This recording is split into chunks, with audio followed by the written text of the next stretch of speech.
السلام علیکم ورحمۃ اللہ وبرکاتہ۔ سورۃ النحل آیت 61 سے ابتدا ہوگی۔ اعوذ باللہ من الشیطان الرجیم، بسم اللہ الرحمن الرحیم۔ وَلَوْ يُؤَاخِذُ اللَّهُ، اور اگر اللہ تعالیٰ گرفت کرتا، پکڑ لیا کرتا، مواخذہ کرتا ناسا لوگوں کو بظلمہم، ان کے ظلم کے باعث، نافرمانیوں کے باعث، ما ترک علیہا، تو نہ چھوڑتا اس پر، مراد کیا ہے؟ زمین پر نہ چھوڑتا، من دابہ، کوئی جاندار۔ نافرمان کفار مراد ہیں، لیکن کوئی بھی جانور آپ دیکھیے وہ بھی تو انسانوں کے فائدے کے لیے، یعنی کچھ بھی نہ ہوتا، زمین ویرانگی کی طرف چلی جاتی۔ جس طرح انسان عجلت سے کام لیتا ہے، نافرمانیاں کر رہا ہوتا ہے، اور اسی لحاظ سے اگر اللہ تعالیٰ پکڑ لیتا تو دنیا میں کچھ بھی نہ ہوتا، لیکن اللہ بڑا کریم ہے، عفو درگزر سے کام لیتا ہے، گناہوں سے چشم پوشی فرماتا رہتا ہے، عنایات اپنی جاری رکھتا ہے۔ ہاں، سچے دل کے ساتھ اس کو مان لیا جائے، استغفار کیا جائے تو پچھلے سارے گناہوں کو وہ بخش بھی دیتا ہے۔ رب فرماتا ہے کہ اگر اللہ تعالیٰ لوگوں کو ان کے ظلم کے باعث پکڑ لیا کرتا تو زمین پر کسی جاندار کو نہ چھوڑتا، ولیکن، لیکن یؤخرہم، وہ انہیں مہلت دیتا ہے، مؤخر کرنا، تاخیر کرنا، الی اجل مسمی، ایک مقررہ میعاد تک، مدت تک، مسمى مقررہ ہوتا ہے نا، لیکن انہیں ایک مقررہ میعاد تک مہلت دیتے ہیں، یعنی اینڈ جو اس کی لائف کا ہوتا ہے، جتنا لکھا ہوا ہوتا ہے اس تک۔ فَإِذَا، پس جب آ جاتی ہے، اجلہم، ان کی میعاد یعنی موت آ جاتی ہے، لا یستأخرون ساعة، تو نہ وہ پیچھے ہو سکتے ہیں ایک لمحہ، ولا یستقدمون، اور نہ آگے ہو سکتے ہیں، یعنی جو لمحہ لکھا ہوا ہے اسی لمحے بندے کو اس دنیا سے جانا ہے۔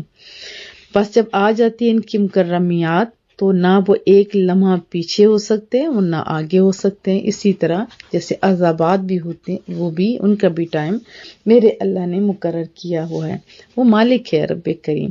وَيَجْعَلُونَ لِلَّهِ، اور وہ تجویز کرتے ہیں اللہ کے لیے، بناتے ہیں اللہ کے لیے، ما یکرہون، ایسی چیز جن کو وہ خود پسند نہیں کرتے، ناپسند کرتے ہیں، کراہت کرتے ہیں، جسے وہ اللہ کے لیے بناتے ہیں، جیسے بیٹیاں، پیچھے ہم آیات میں پڑھ چکے ہیں نا، اور تجویز کرتے ہیں اللہ کے لیے بیٹیاں جنہیں وہ اپنے لیے ناپسند کرتے ہیں۔ وَتَصِفُ، وہ صوت فاروٹ ورڈ ہے، وصف اچھا بھی ہوتا ہے برا بھی ہوتا ہے۔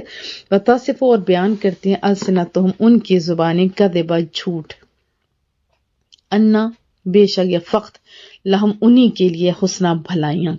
پہلے تو وہ قیامت کو مانتے ہی نہیں ہیں، اور دوسرا یہ بھی کہتے تھے کہ اگر فار ایگزامپل یہ نبی جو کہتا ہے قیامت آئے گی آئے گی، اگر فار ایگزامپل آ بھی جاتی ہے تو جنت گویا انہی کے لیے، یعنی جیسے دنیا میں سارے جرموں کے باوجود آسائشیں، سہولتیں مل رہی ہیں، ایسے مرنے کے بعد بھی انہیں ملیں گی۔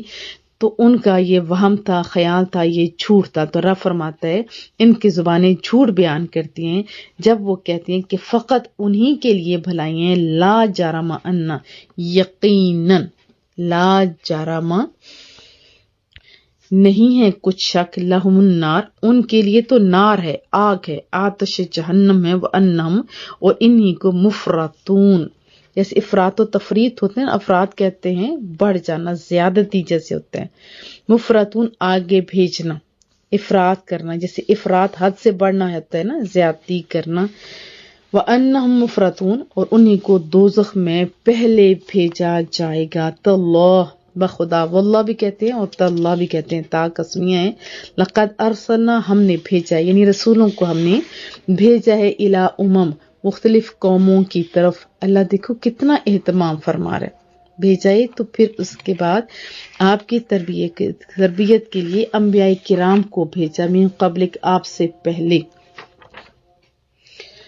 بخدا ہم نے بھیجا ہے رسولوں کو مختلف قوموں کی طرف آپ سے پہلے، فزینہ، پس آراستہ کر دیا، لہم الشیطان، ان کے لیے شیطان، اعمالہم، ان کے اعمال کو، پس ان کے لیے شیطان نے ان کے برے اعمال کو آراستہ کر دیا، فہوا، پس وہی، ولیہم، ان کا دوست، ولی کہتے ہیں دوست کو، مددگار کو، یوم، آج، وَلَهُمْ اور انہی کے لیے عذاب علیم دردناک عذاب ہے. وہی ان کا دوست ہے، مراد شیطان ان کا دوست ہے آج بھی. اب شیطان جائے گا کدھر؟ جہنم کے اندر. تو جیسے دوست تو ویسے بندے کا انجام بھی ہونا ہے. شیطان کی پیروی کر رہے ہیں تو شیطان تو جائے گا جہنم میں. دنیا میں اس کو ورغلانے والا خود جب جہنم میں جائے گا تو کچھ بھی مدد نہیں کر سکے گا. تو اللہ فرماتا ہے بس وہی ان کا دوست ہے آج بھی، اور انہی کے لیے عذاب علیم ہے، دردناک عذاب ہے. وما انزلنا علیک الکتاب اور نہیں اتاری ہم نے آپ پر یہ کتاب یعنی قرآن کریم الا مگر لتبینا تاکہ اس لیے کہ آپ صاف صاف یا واضح طور پر بیان کر دیں لہم ان کے لیے الذی وہ جو اختلافو وہ اختلاف کرتے ہیں، اس امر میں ان لوگوں کو جس میں وہ اختلاف کرتے ہیں، فیہ جس میں.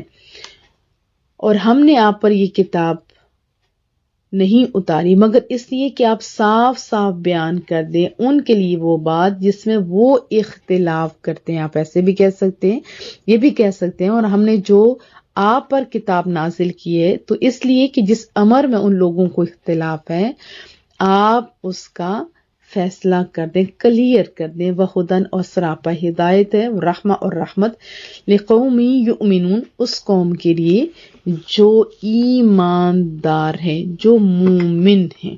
اور یہ کتاب سراپا ہدایت اور رحمت ہے جو قوم اس قوم کے لیے جو ایماندار ہے. واللہ اور اللہ تعالیٰ نے انزل من السماء ماء آسمان سے پانی اتارا، فاحیا پھر زندہ کیا، جو بارش ہوتی ہے نا اس کا تذکرہ ہے، پھر زندہ کیا بہل اردا اس پانی سے زمین کو، بعد موتہا اس کی موت کہتے ہیں مرنے کو. یہاں مراد کیا ہے؟ زمین کے مرنا مراد بنجر ہے، اس کے بنجر ہو جانے کے بعد.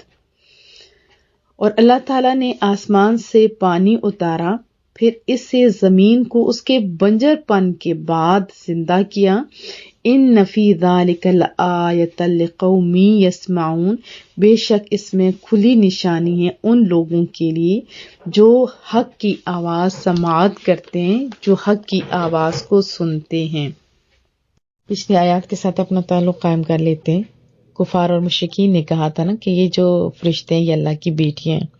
حالانکہ رب کریم سورۃ الاخلاص کے اندر بتاتا ہے قل هو اللہ احد، اللہ تو ایک ہے، اللہ الصمد اللہ تو بے نیاز ہے، لم یلد ولم یولد نہ باپ نہ بیٹا، نہ اللہ کا کوئی پیچھے جد ہے اور نہ ہی آگے نسل ہے. ولم یکن لہ کفوا احد اور نہ ہی اس کا کوئی ہمسر ہے، کوئی برابر کا نہیں. تو یہاں اس کا جواب بھی ہے کہ اگر اللہ تعالی لوگوں کے ظلم مراد نافرمانی ہے کی بنا پر ان کی گرفت فرماتا تو روئے زمین پر کسی جاندار کو نہ چھوڑتا. اب دیکھیں لوگ کتنی جلدی غلط کام کر رہے ہوتے ہیں، بڑے ایکٹیو ہوتے ہیں، دوسروں کو موٹیویٹ کر رہے ہوتے ہیں اور بڑا اٹریکٹیو سٹائل ہوتا ہے.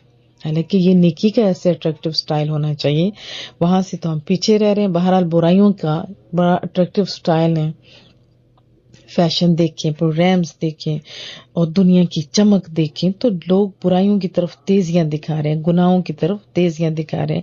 اگر فوراً سزا ہوتی تو آپ جانتے ہیں کہ یہاں ویرانگی ہوتی، اجاڑ پن ہوتا، لیکن اللہ تعالیٰ بڑا صبور ہے، بڑا کریم ہے. یہ اللہ کی جو صفات ہے نا، رؤوف رحیم، کہ دیکھیں یہاں سے نظر آتی ہے. اللہ کتنے اگنور کر رہا ہوتا ہے. اور بشری کمزوریوں کے سبب اگر بندے سے غلطی ہو بھی جاتی ہے، اگر بندہ احساس ہو جائے، توبہ کر لے، تو ساری پچھلی جو گناہ ہوتے ہیں ان کو بھی رب کریم قلم پھیر دیتا ہے، بندہ ستھرے کا ستھرا ہو جاتا ہے نا ایسی بات. تو دنیا کے اندر بہت سارے لوگ ہیں جو نیکیاں بھی کر رہے ہیں اور اسی طرح ظالم لوگ بھی ہیں، لیکن یہ دنیا اللہ نے ابھی بچا کے رکھی ہوئی ہے، کیونکہ اگر بندے مر جاتے تو ان کی نسل نہ بڑھتی. اسی طرح جاندار بھی، یہ جو جانور ہوتے ہیں وہ بھی تو انسانوں کے فائدے کے لیے نا. تو ان ساروں کو اگر ختم کر دیا جاتا تو پھر کیا ہوتا، سمجھ آئی؟ یعنی ایک تو اگر ساروں کو ہلاک کر دیا جاتا گناہوں کے سبب تو آگے نسل نہ چلتی، دنیا میں کوئی آدمی نہ ہوتا، اور جب دنیا میں انسان نہ ہوتے تو پھر جانور بھی نہ ہوتے، کیونکہ جانوروں کو انسانوں کے فائدے کے لیے پیدا کیا گیا۔ اور جب لوگ کفر معصیت کرتے تو اللہ تعالیٰ سب انسانوں اور جانوروں کو ہلاک کر دیتا، اور ظالموں کے حق میں یہ ہلاکت عذاب ہوتی، اور جو اچھے لوگ تھے ان کے لیے یاد رکھیں یہ امتحان ہوتا ہے۔ ایسا ہو جاتا ہے نا کہ وہ جو مثال ہے کہ گیو اور گھن دونوں اکٹھے جو ہوتے ہیں نا، گندم اور اس کے ساتھ جو کیڑا ہوتا ہے وہ اکٹھے ہوتے ہیں۔ اب گندم تو کھانے والی چیز ہے نا، ایسی چیز جب اس کو مشین کے اندر ڈالا جاتا ہے تو سر وہ دوسرا بھی ہو جاتا ہے، وہ بھی پس جاتا ہے، اور اسی طرح جب دوسرے کو نکالا جاتا ہے تو یہ گندم کو کٹی کٹی ہوئی ہوتی ہے، اس کو بھی پھینک دیا جاتا ہے، ایسا ہوتا ہے نا۔ تو بہرحال فرمایا حضرت عبداللہ بن عمر نے کہ میں نے رسول اللہ کو یہ فرماتے ہوئے سنا کہ جب اللہ تعالیٰ کسی قوم کو عذاب دیتا ہے تو جو لوگ بھی اس قوم میں ہوں سب کو پہنچتا ہے، لیکن ان سب کا یعنی جب آخری ٹائم آتا ہے تو اعمال کے حساب سے حشر کیا جاتا ہے، یہ نہیں کہ ساروں کو ایسا کر دیا، لیکن یاد رکھیے ہم امت وسطیٰ ہیں، ہم امت وسطیٰ ہیں، اور ہماری ڈیوٹی کیا ہے کہ جہاں بھی برائی ہو رہی ہو اس کو اگر طاقت ہے تو ہاتھ سے روکا جائے، نافرمانیوں کو ہاتھ سے روکا جائے، نہیں تو زبان سے روکا جائے، اگر زبان سے بھی نہیں روک سکتے تو کم از کم جو کمزور ترین فعل ہیں دل میں تو اس کو برا جانا جائے۔ اور ابھی تو برائیاں اتنی ہو چکی ہیں کہ آج کی نسل کو وہ برائی لگتی نہیں، جیسے نہ محرموں کے ساتھ ملنا، گلے ملنا، اور یہ ساری چیزیں ابھی تو یہ سارا جیسے فیشن ہوتا جا رہا ہے۔ پہلے لوگ تڑپ اٹھتے تھے، کوئی ڈرامہ بھی ایسے دیکھتے جس کے ہاف سلیوز ہوتی تھی، اب آدھا لباس بھی ہو تو کیا لگتا ہے یہ عام روٹین سی ہو گئی۔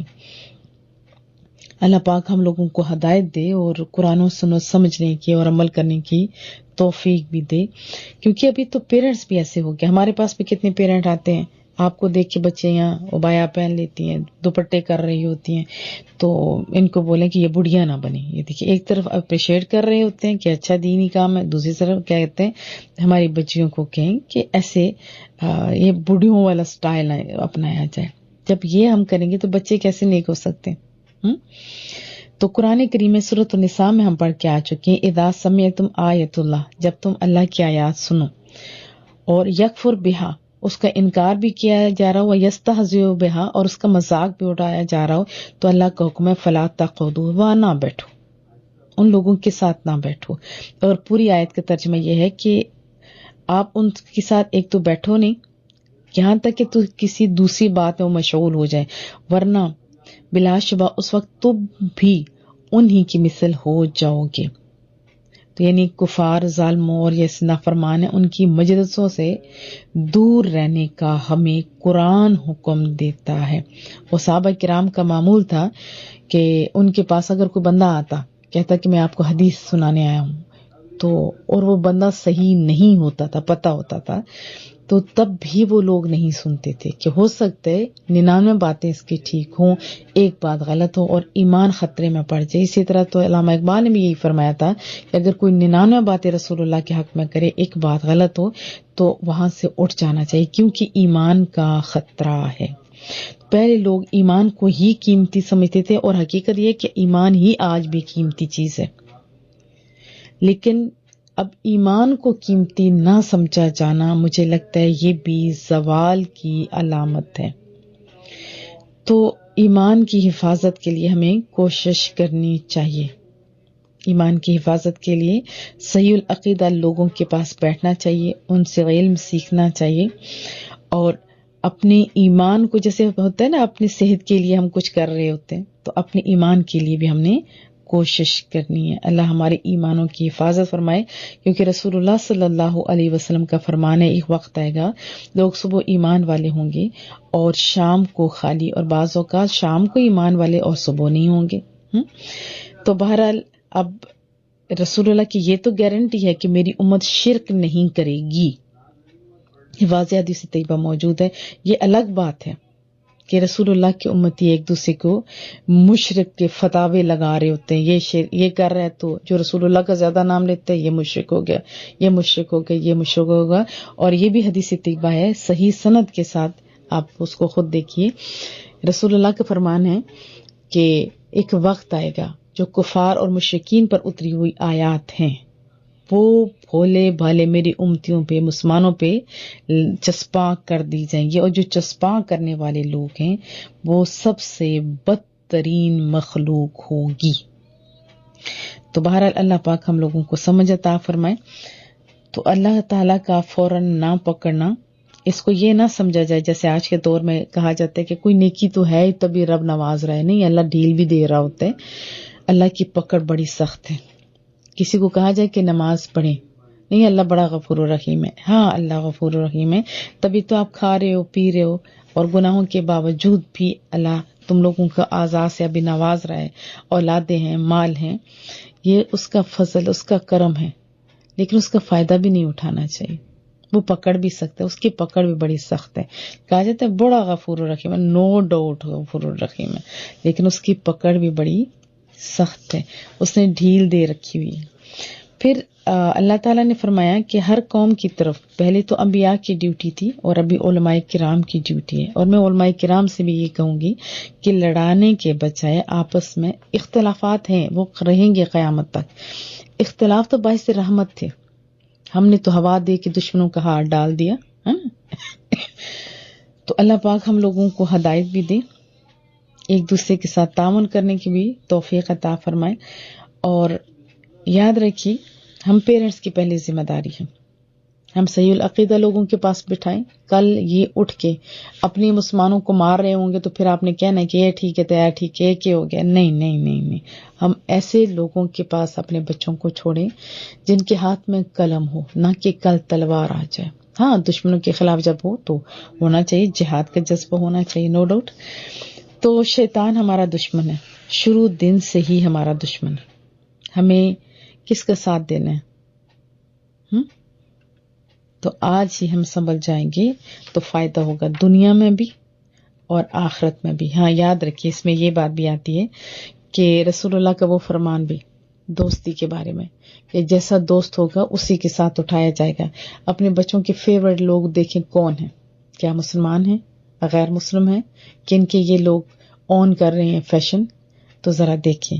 جس کے ساتھ محبت زیادہ ہوگی نا اسی کے ساتھ اٹھایا جائے گا، جیسی دوستی ہوگی اسی کا رنگ چڑھ جاتا ہے۔ اچھا دوست فائدہ دیتا ہے، اچھے دوستوں کو آپ بھی اپنے اچھے دوست بنائیں اور بچوں کی طرف بھی توجہ دیں۔